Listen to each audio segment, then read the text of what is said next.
Welcome dear friends. Question तो आपने पढ़ ही लिया होगा। क्वेश्चन के अकॉर्डिंग हम सॉल्यूशन देखते हैं कैसे होगा। देखिए, ज्योमेट्री में जो भी क्वेश्चन है उनको सॉल्व करने के लिए ना आपको पहले बेसिक पता होना चाहिए। मैं इस क्वेश्चन को सॉल्व करने के लिए आपको बताता हूँ। पहले देखिए, आपको पाइथागोरस थ्योरम के कुछ कॉन्सेप्ट पता होने चाहिए, सर्कल के कुछ कॉन्सेप्ट होने चाहिए और कुछ अदर बेसिक। देखिए, मैं फटाफट आपको बताता हूँ। देखिए, अगर राइट एंगल ट्रायंगल में अगर कोई भी कोई भी एक रे बोल दूं या फिर एक साइड बोल दूं, अगर उसके हाइपोटेनस पे परपेंडिकुलर बाइसेक्ट करता है, मतलब मेरे कहने का मतलब OB is perpendicular on side A C, that is hypotenuse, तो उस कंडीशन में ओबी हमारा ज्योमेट्रिक मीन कहलाएगा। और थ्योरम ऑफ ज्योमेट्रिक मीन हमें यही बताता है कि OB square is equals to A B into B C. अच्छा, चलिए इसके बाद एक थ्योरम आता है जिसे बोलते हैं टेंजेंट सेगमेंट थ्योरम। इसके अकॉर्डिंग होता क्या है, सेंटर में सर्कल का एक सेंटर होता है, हम सब जानते हैं। और आप ये भी जानते होंगे कि ए सी और बी सी यहाँ पर हमारे टेंजेंट हैं।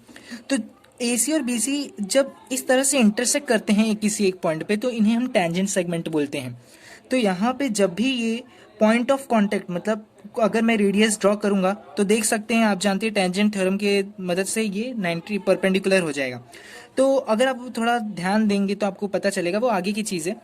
अगर ध्यान देंगे तो आपको पता चलेगा क्यों मैं ऐसा बोलने जा रहा हूं। तो इस कंडीशन में ये थ्योरम बोलता क्या है कि A C is congruent to B सी।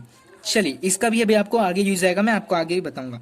और टेंजेंट थ्योरम जो मैंने आपके सामने अभी नाम लिया, कि अगर कोई भी रेडियस से रे या फिर साइड अगर टेंजेंट पे टच करती है तो वो परपेंडिकुलर होता है। इसके अलावा आपको पता होना चाहिए कॉन्ग्रुएंसी ऑफ ट्राइंगल। देखिए, चार चार या पांच है कॉन्ग्रुएंसी ऑफ ट्राइंगल। जैसे एक है राइट और हाइपोटेनस साइड टेस्ट होता है, साइड टेस्ट होता है, साइड एंगल टेस्ट होता है, एंगल टेस्ट होता है। तो इस क्वेश्चन में हमें साइड टेस्ट होता है का यूज करना है। ठीक है, साइड टेस्ट फॉर कॉन्ग्रुएंसी हमें यूज करना है। देखिए, ये आप जानते होंगे, आपने पढ़ा होगा कि दो ट्रायंगल को कॉन्ग्रुएंट प्रूफ करने के लिए हम लोग इन टेस्ट का यूज करते हैं। तो इस क्वेश्चन में हम उसका जरूर यूज करेंगे।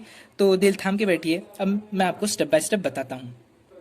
तो फ्रेंड्स, आप देख सकते हैं अब यहाँ पे क्वेश्चन आपके सामने, क्वेश्चन का सॉल्यूशन यहाँ पे आ गया है। देखिए, सबसे पहले मैंने लिखा है जॉइन ओ ए एंड ओ सी। आप इसका कारण जान सकते हैं। बोला क्या है, Q A is parallel to P C. अच्छा, अभी यहाँ पे देखिए, Q A is equals to A B and B C is equals to P C. अच्छा, मैंने ऐसा क्यों बोला? टेंजेंट सेगमेंट थ्योरम, मैंने बताया ना कि क्यू ए जो होगा वो ए बी के इक्वल होगा। क्यों? आप देख सकते हैं, ये भी टेंजेंट है, ये भी टेंजेंट है, तो अल्टीमेटली ये पॉइंट ए पे इंटरसेक्ट कर रहे हैं। कौन? Q A and A B. तो अल्टीमेटली मैं बोल सकता हूं कि ये टेंजेंट सेगमेंट है। तो of course Q A is equals to A B. In the same way B C is equals to P सी।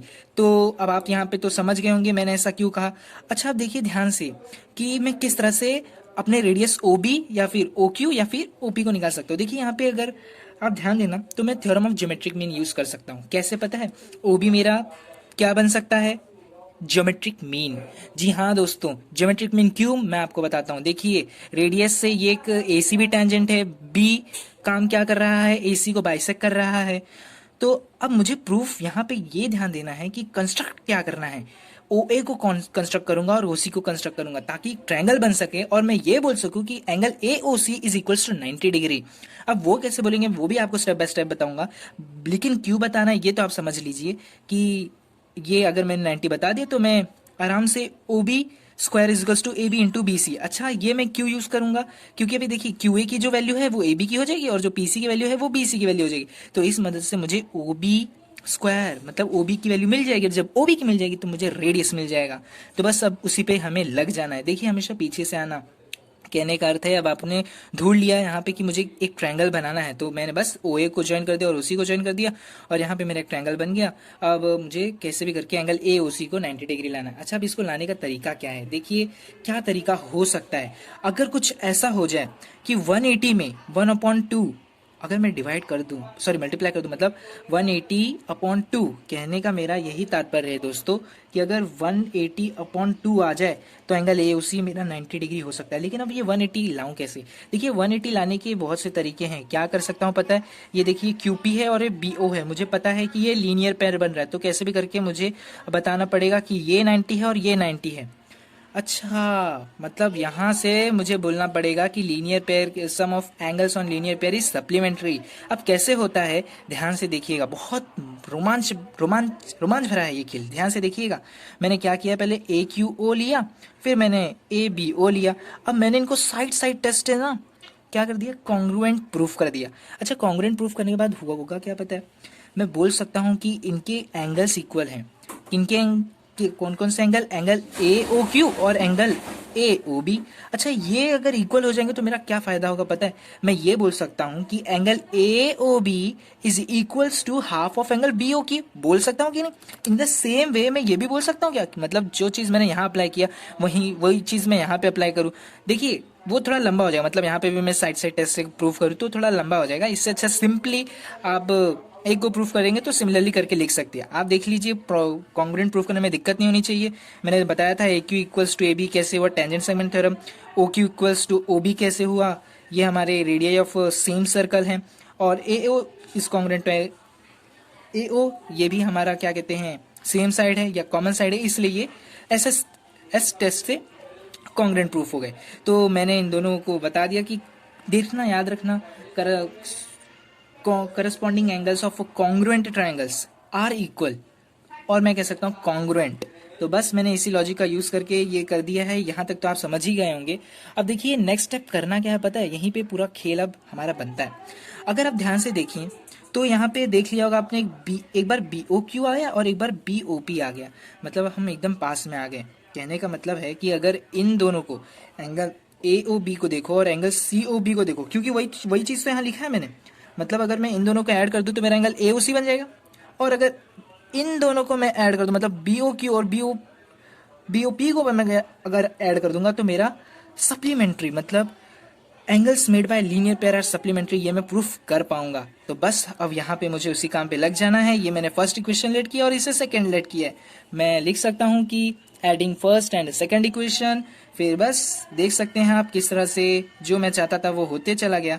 और एंगल ए ओ बी आप देख सकते हैं प्लस एंगल बी ओ सी, क्योंकि एक ही प्लेन पे दिख रहे हैं इसलिए मैंने एंगल ए ओ सी इसे मैं बोल सकता हूँ, क्योंकि दोनों को मैं ऐड कर रहा हूँ, दोनों एंगल्स को।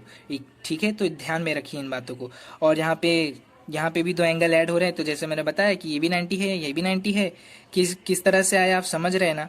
यहाँ पे थोड़ा लॉजिक यही हमें लगाना पड़ेगा कि angle B O Q plus angle B O P ये हम लोगों के लीनियर पेयर से बन रहे हैं, तो ये मैटर नहीं करता है।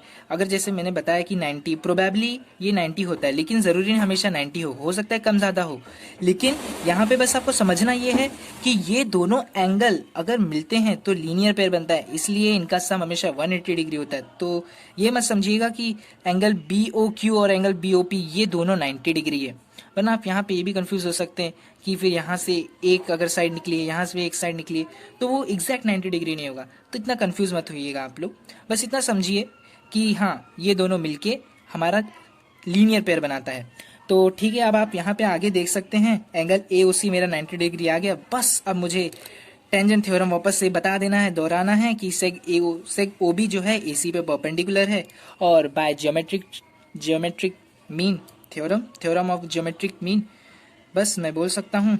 और देखिए वैल्यूज़ मैंने मल्टीप्लाई किया तो मेरा 36.0 आया, और ओ बी स्क्वायर था, तो जब स्क्वायर को हटाऊंगा तो यहाँ स्क्वायर रूट लगाना पड़ेगा मुझे। और 36 किसका स्क्वायर रूट है, 36 का स्क्वायर रूट कितना होता है, 6। तो हेंस 6 सेंटीमीटर हमारा रेडियस आ गया है। तो फ्रेंड्स देख सकते हैं क्वेश्चन बड़ा ही ईजी था, बस समझने की देरी है। आप भी एक बार समझ जाइए ना कॉन्सेप्ट को, तो आपको भी बड़ा ईजी लगेगा। कुछ है नहीं है इन सारे क्वेश्चंस में, बस आपको आपकी एनालाइजिंग पावर बढ़नी चाहिए। आप एनालाइज अच्छे से कर देंगे, आपका क्वेश्चन की सॉल्यूशंस अच्छे से आ जाएंगे। Okay friends, goodbye and thank you for watching the video.